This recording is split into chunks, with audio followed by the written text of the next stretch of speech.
तो जैसा कि अभी तक आप लोगों ने देखा कि राजनीति में नवीन प्रवृत्तियां किस प्रकार से राजनीति के समूचे कलेवर को, अर्थ को, उसके शेप को, उसके आकार को, उसके प्रकार को बदल रही है। नवीन प्रवृत्तियां आ रही है, व्यवहारवादी आंदोलन का उदय हो रहा है। द्वितीय विश्व युद्ध के बाद राजनीति विषय की उपादेयता को लेकर के बड़े क्वेश्चन मार्क उठ रहे हैं।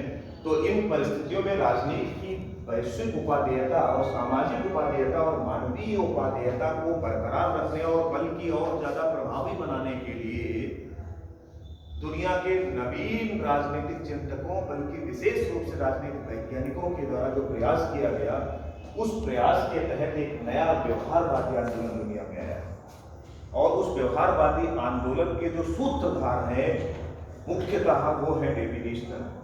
डेविड ईस्टन की जो पुस्तक प्रकाशित हुई, वो पुस्तक 1953 में प्रकाशित हुई और उस पुस्तक में उन्होंने व्यवहारवाद की ही मूलभूत रूपरेखा प्रस्तुत की है। उस पुस्तक में उन्होंने व्यवहारवाद की ही मूलभूत रूपरेखा प्रस्तुत की है। और जो व्यवहारवाद की मूलभूत रूपरेखा है डेविड ईस्टन के द्वारा,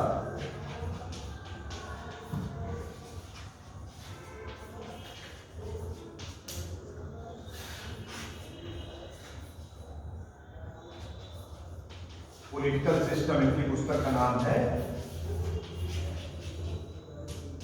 पूरा नाम इनकी पुस्तक का लंबा है, political system and inquiry into the state of political science, लेकिन पॉलिटिकल सिस्टम नाम से ही किताब दुनिया में फेमस है।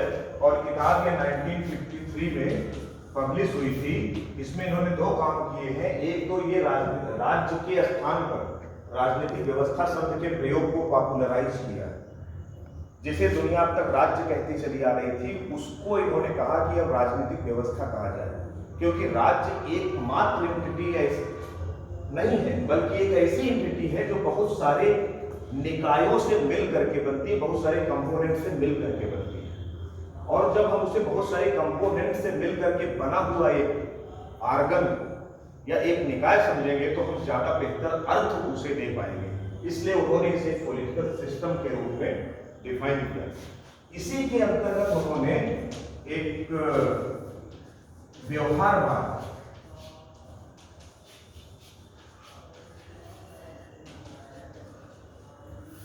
का प्रतिपादन किया, जो कि एक आंदोलन के रूप में राजनीति विज्ञान के जगत में फैल गया।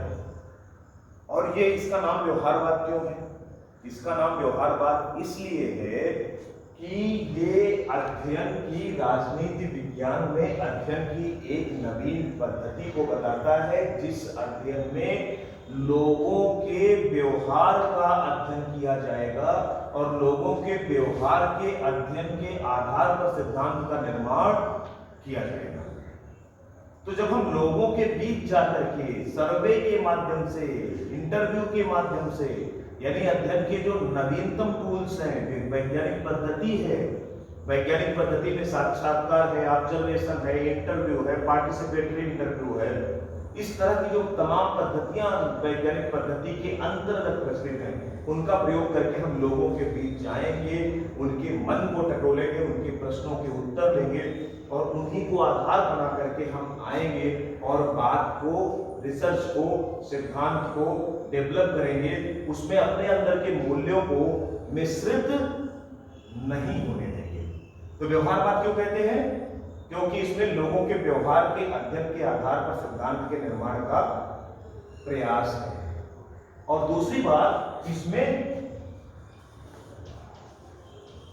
तथ्यों पर जोर है, मूल्य पर नहीं। मूल्य को रिप्लेस कर दिया गया, मूल्य को हटा दिया गया, ये मान करके कि मूल्य के कारण ही तो हम एक ऐसे सिद्धांत का निर्माण करते चले आ रहे हैं जो अवैज्ञानिक है, जो मानकात्मक है, जो भविष्यवाणी की क्षमता से रहित है, जो असत्यापनीय है, जिसका सत्यापन नहीं किया जा सकता, जिसका वेरिफिकेशन नहीं हो सकता। और वैज्ञानिक सिद्धांत वही है जो पुनः परीक्षणीय हो, सत्यापनीय हो, जिसमें भविष्यवाणी करने की क्षमता दूर तक अपने रिजल्ट को अस्थायी बना के रखे, जिसमें एक जनरलाइज्ड कंक्लूजन प्राप्त हो, एक सामान्य निष्कर्ष प्राप्त हो। तो ये सब हम नहीं कर पाए। उसका कारण वैल्यू था। अगर हम वैल्यू को रिप्लेस कर देंगे, उसके स्थान पर तथ्य ले आएंगे और तथ्यों के आधार पर अध्ययन करेंगे, तो क्या होगा? हमें जो प्राप्त होगा वो वैज्ञानिक होगा। उसमें परीक्षणीयता भी होगी, उसमें सत्यापनीयता भी होगी, उसमें भविष्यवाणी की क्षमता भी होगी। इसलिए हम क्या करेंगे, अब पूरे राजनीतिक शास्त्र को, राजनीतिक दर्शन को, राजनीतिक चिंतन को राजनीतिक विज्ञान की दिशा में लेके जाएंगे। और एक बड़ी महत्वपूर्ण बात मैं यही बोल देता हूं कि ये वही काल है 1950 का दशक, जब से आपके इस विषय को राजनीति विज्ञान कहने की परंपरा शुरू हुई।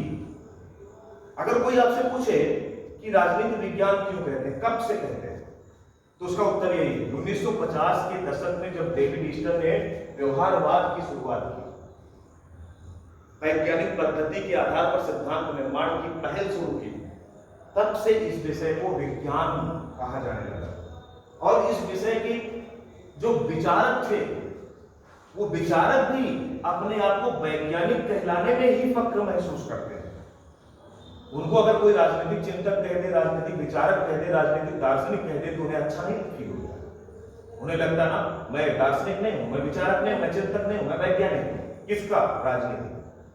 तो राजनीति विज्ञान यानी आप इस विषय को वैज्ञानिक बनाने की दिशा में काम शुरू किया। और इसीलिए मैंने आपको पहले भी बताया है कि जो आधुनिक राजनीति विज्ञान है, इसका जन्म होने का श्रेय डेविड ईस्टर को, क्योंकि व्यवहारवाद के 8 सिद्धांत हैं, 8 आयाम हैं। उन आयामों को प्रस्तुत करने का श्रेय डेविड ईस्टर को है। डेविड ईस्टर ने एक नवीन शुरुआत की, और इस नवीन शुरुआत के अंतर्गत उन्होंने एक नई दुनिया राजनीति की सृजित की, और उनके फॉलोअर्स की संख्या दुनिया में बहुत तेज बढ़ी। उनको लगा कि नहीं, अब हम घिसा पिटा सिद्धांत नहीं करेंगे। आपको जानकारी के लिए सिर्फ बता रहा हूं कि लेक्चर डाइवर्ट ना हो, इसलिए बहुत संक्षेप में बता रहा हूं कि ये वही समय है 50 के दशक में या द्वितीय विश्व युद्ध के बाद, जब राजनीति शास्त्र में एक नया सिद्धांत आया, एक नया जुमला प्रसिद्ध हुआ, जो आगे चल करके आप सीनियर क्लासेस में पढ़ते हो। वो है कि डिक्लाइन ऑफ पॉलिटिकल थियरी, राजनीति सिद्धांत का पतन और राजनीति सिद्धांत का पुनर्जीवन। Decline of political theory, revival of political theory, यानी राजनीति सिद्धांत का पतन हो गया, अब इसके पुनर्जीवन की जरूरत है। ये सिद्धांत है, अभी नहीं है, आगे चल के आप पढ़ेंगे, सीरियल होकर के पढ़ेंगे। तो जब कहा जा रहा है कि राजनीतिक सिद्धांत का पतन हो गया, इंग्लैंड में पीटर लासलेट नाम के कुछ ऐसे विचारक हुए जिन्होंने कहा कि पतन ही नहीं हो गया, बल्कि उसके अंतिम संस्कार की तैयारियां भी हो चुकी हैं, अब वो दौर खत्म हो गया। इसका मतलब आप समझ पा रहे हैं? इसका मतलब जब वो कह रहे हैं कि राजनीतिक सिद्धांत का पतन हो गया, तो वे उस पर इशारा कर रहे हैं जो सिद्धांत अब तक के इतिहास में विचारकों के द्वारा, हमारे पूर्वजों के द्वारा, पुरानी पीढ़ी के द्वारा विकसित किए गए, उसका पतन हो गया, या उसके पतन